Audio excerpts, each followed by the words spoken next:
Pendant longtemps, j'ai cru qu'à un moment donné, tout deviendrait clair, que j'allais prendre les bonnes décisions, que j'allais trouver le bon rythme, que j'allais me sentir pleinement à ma place, comme si l'alignement, c'était une destination à atteindre, comme s'il y avait un moment où tous les morceaux d'un casse-tête allaient finalement s'assembler, puis que j'allais enfin me sentir alignée pour de bon. Mais la vie des dernières années, elle m'a appris que c'était un petit peu plus complexe que ça. Et cette prise de conscience, elle a changé ma façon de voir plusieurs aspects de ma vie. Elle a aussi transformé ma compréhension de ce que ça signifie créer une vie qui nous ressemble vraiment. Alors, c'est exactement ce que j'ai envie d'explorer avec toi aujourd'hui dans cette introduction de la saison 4, l'été du rayonnement, créer une vie qui me ressemble.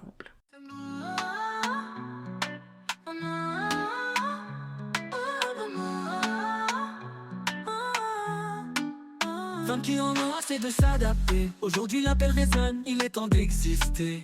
Avec clarté, authenticité, 100% compromis, laisse ton cœur vibrer. Oh non, reviens à l'essentiel. Pose tes limites, reste fidèle. Reviens à l'essentiel. Dans ton unicité naturelle. Si tu explores, tu ressens, tu te choisis. Bienvenue dans Unicité, le podcast des femmes qui en ont assez de s'adapter pour plaire ou ne pas déranger. Je suis Suzanne Kenny, coach en conscience et leadership personnel, fondatrice de l'Espace Authentique. Ici, je t'invite à ralentir, à écouter tes besoins, à honorer ta singularité et à prendre ta juste place. Unicité, c'est être soi sans compromis. Tu ressens, tu te choisis, pas pour devenir une autre, mais pour être toi sans compromis.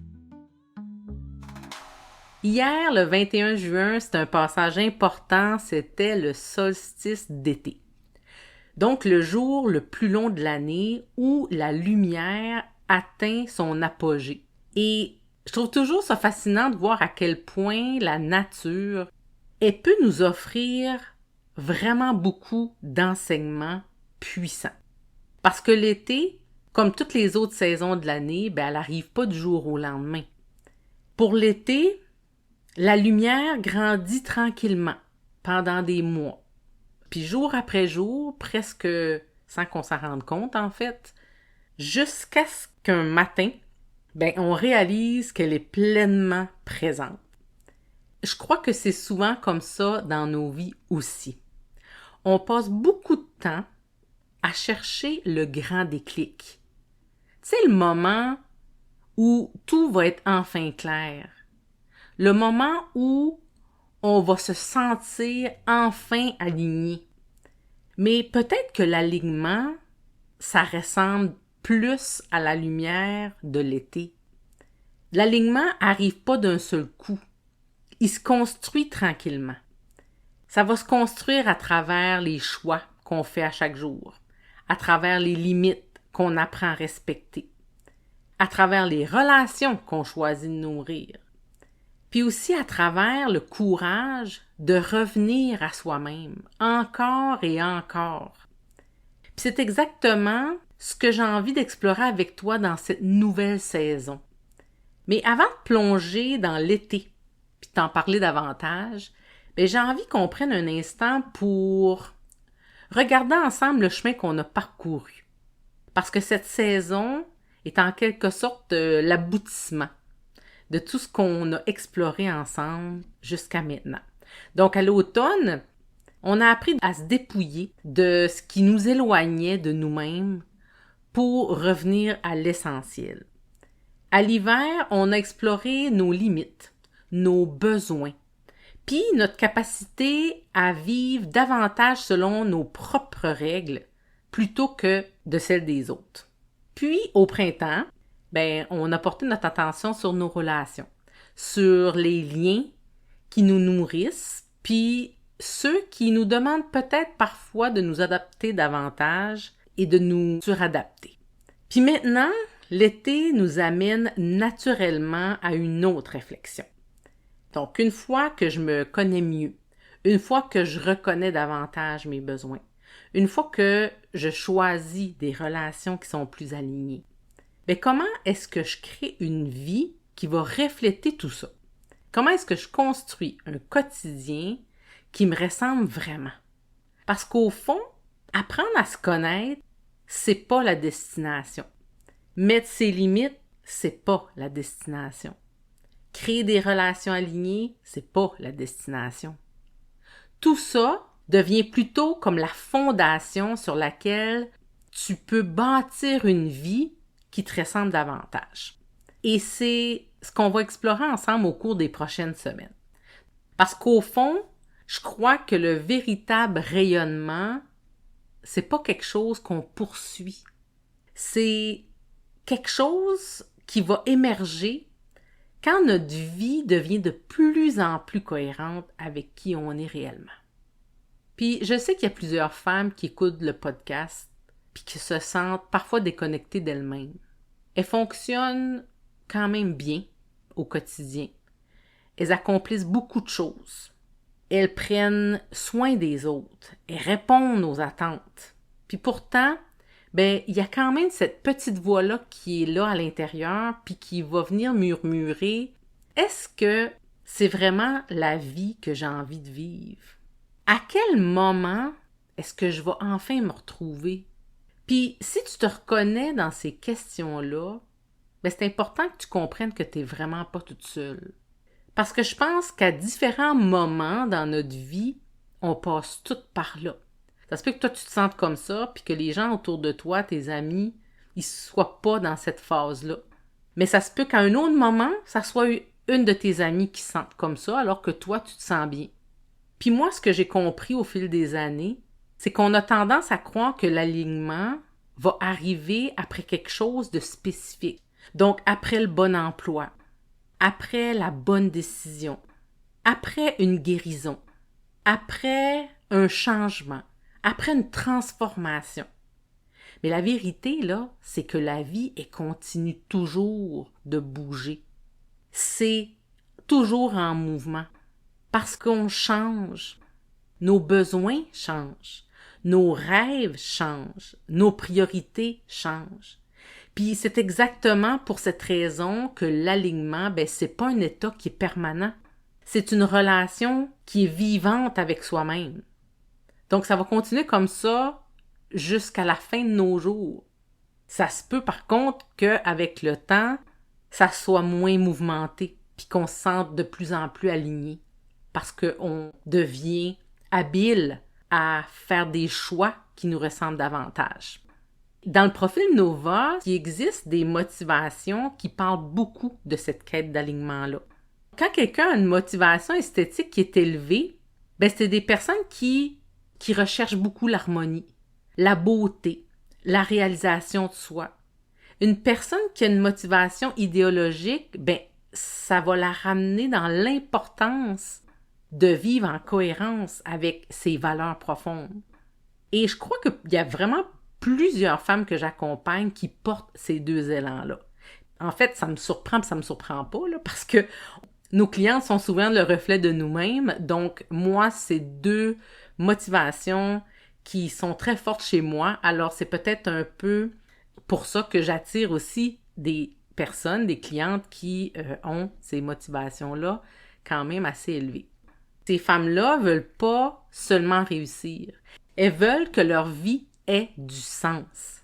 Elles veulent ressentir qu'il y a une cohérence entre ce qu'elles pensent, ce qu'elles ressentent et ce qu'elles vivent. Et lorsqu'il y a un écart entre ces trois éléments-là, il y a quelque chose en elles qui s'éteint tranquillement. Pour ma part, ben, le début de l'année 2026 m'a souvent rappelé cette réalité-là. J'ai vécu le décès de mon père, j'ai quitté la fonction publique après plus de 15 ans. J'ai traversé une période où j'avais besoin de ralentir, quand même un peu plus que prévu. J'ai même mis le podcast sur pause pendant plusieurs semaines, puis pendant tout ce temps-là, Ça aurait été facile pour moi de croire que j'étais en train de perdre mes repères et de me désorganiser. Sauf que je réalise que j'étais simplement en train de m'ajuster à une nouvelle version de moi-même, à une version qui a changé, à une version qui a besoin de d'autres choses, une version qui me demande d'écouter davantage ce qui est vrai pour moi. D'ailleurs, après le dernier épisode de la saison 3, donc celui de la semaine dernière, il y a une amie qui m'a posé une question. Elle m'a dit, toi, Suzanne, qu'est-ce que le printemps des relations t'a appris sur toi-même? Et là, ça m'a pris un petit peu de temps à y réfléchir. Puis, il y a cette réponse qui est montée. En fait, j'ai réalisé que mes besoins étaient vraiment plus les mêmes qu'il y a 8 ans passés. Les relations qui me nourrissaient à une certaine époque sont plus nécessairement celles qui me nourrissent aujourd'hui. Et là, je te parle du type de relation, pas nécessairement des personnes en particulier. Les conversations que je cherche ont changé. Les espaces dans lesquels j'ai envie d'investir mon énergie ont changé. Même ma façon d'être présente dans certaines relations a changé.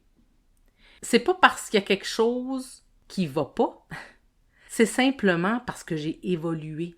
Je suis plus la même femme qu'il y a 8 ans passés. Et c'est probablement là une des plus grandes leçons de l'alignement. Parfois, c'est pas votre vie qui est désalignée. C'est simplement qu'on continue à essayer de répondre aux besoins d'une ancienne version de nous.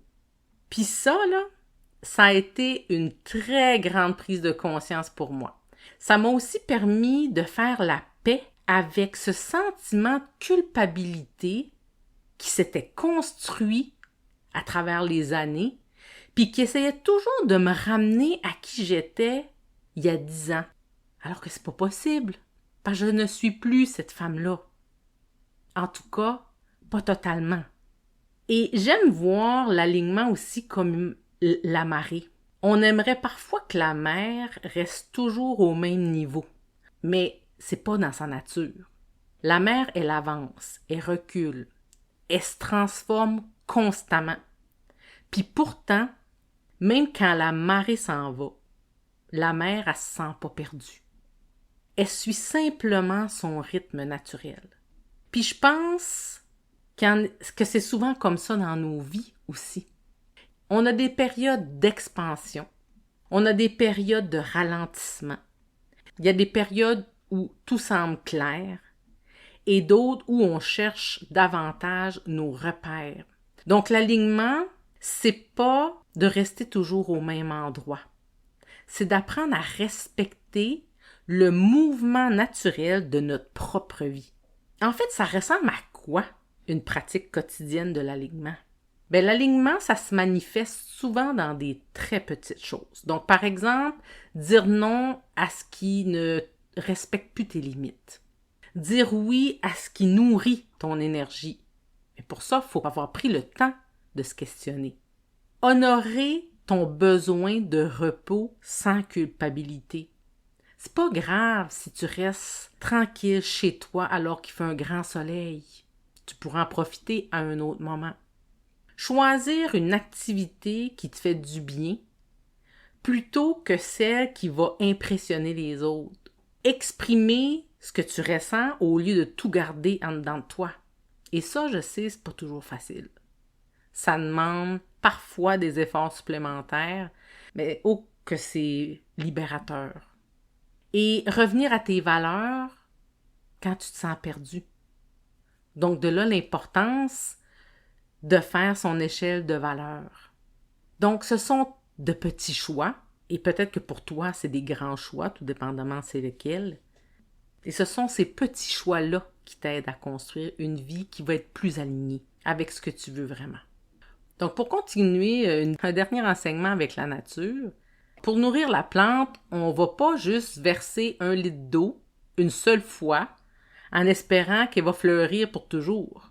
Donc on doit l'arroser régulièrement, on doit la placer dans un endroit lumineux ou en tout cas avec le degré de lumière qui est nécessaire pour qu'elle puisse bien grandir.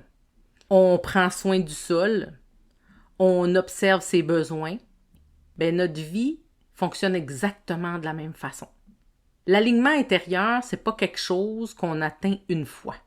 C'est quelque chose qu'on nourrit continuellement. Maintenant qu'on commence cette saison estivale ensemble, j'ai envie de te proposer une réflexion. Et si cet été n'était pas celui que tu essaies de devenir quelqu'un d'autre, et que c'était plutôt celui où tu reviens un peu plus près de toi-même, celui où tu apprends à écouter ce qui te nourrit vraiment, celui où tu fais davantage de place à ce qui est important pour toi. Parce qu'au fond, le rayonnement, c'est pas quelque chose qu'on force. C'est ce qui émerge naturellement quand on cesse de s'éloigner de soi-même. Je te remercie d'avoir été là aujourd'hui. Et si en écoutant cet épisode-là, il y a une femme qui t'est venue en tête, une amie, une sœur, une collègue, une femme qui est peut-être en train de se chercher, de se redéfinir ou simplement d'essayer de créer une vie qui lui ressemble davantage, ben, je t'invite à lui partager cet épisode. Et d'ici notre prochain rendez-vous, rappelle-toi que l'alignement, c'est pas une destination, c'est une pratique. Une pratique qui commence aujourd'hui avec un seul petit choix à la fois. Et surtout, n'oublie pas, ton unicité est ton plus grand pouvoir. Continue de rayonner.